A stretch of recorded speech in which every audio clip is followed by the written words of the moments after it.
Muraho neza, uno munsi tugiye kuganira uburyo wafata ifunguro.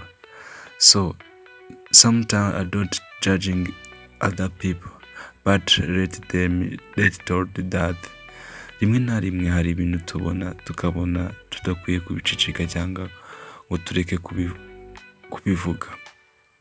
Actually mu byukuri ari ikintu abantu benshi bakunda gukora kandi kitari cyiza. Ujya ntago ari byiza kwifotoreza ku ifunguro ugiye gufata. Wakibaza just why I talk about it. Wakibaza ni kubekeye mvuze ibi bintu. Mu byukuri abantu benshi bakunda gusohoka basohokanye n'inshuti zabo cyangwa bagiye mu kirori, mu birori bitandukanye, ugasanga ari kwifotoreza ku mafunguro. Biriya bintu nta busirimu birimwo, nta busirimu bubirimwo, s'il vous plaît mubireke please. So iki kintu rero gikunda gukorwa n'abantu benshi. Ibi bintu rero ntago ari byiza. Impamvu atari byiza ndaguha urugero, some example. Kera nigeze kuba nageraho amafaranga like nyifotorezaho bro, kubera icyo gihe pe dear friend ntago ndongera gutunga amafaranga nk'ayo nigeze ntunga icyo gihe. So ikintu rero navuga, iyo wifotoreje ku mafunguro biba bigaragaza ko ayo mafunguro uyafata rimwe na rimwe wagiye mu kirori cyangwa inshuti yawe yagusohokanye. Ibyo bintu nta busirimu birimo. Actually ndumva byagarukira aho ngaho tukabireka kandi tukabicikaho. Abantu benshi ukabona like ni n'abastari bifotoreje ku mafunguro, ntago ari byiza.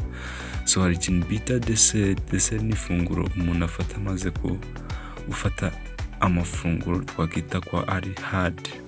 Like dessert nayo yaba ari ifunguro ariko iri soft, isa nkaho igufasha gukora igogora neza. Nanone nufata amafunguro asa nkaho ari hard, nufate dessert bizakugora mu gukora igogora. Hamwe uzajya ku musarani ukumva like biri kudisappointinga, biri kukubabaza, ugasanga ni ibintu bigoye. So ndagushishikariza kujya ufata dessert kugira ngo igogora rigende neza.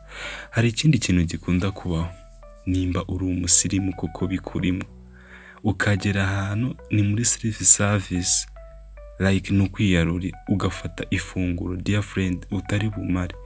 Biriya bintu uba wisebeje even if nta gaciro wihaye. So bro, ushobora kuba uri gufata ifunguro wamara kurifata like nturimare ukarisiga aho ngaho ku meza cyangwa wafatiye amafunguro. Biriya bintu birakugayisha kandi tujye twibuka ko isi ni cycle.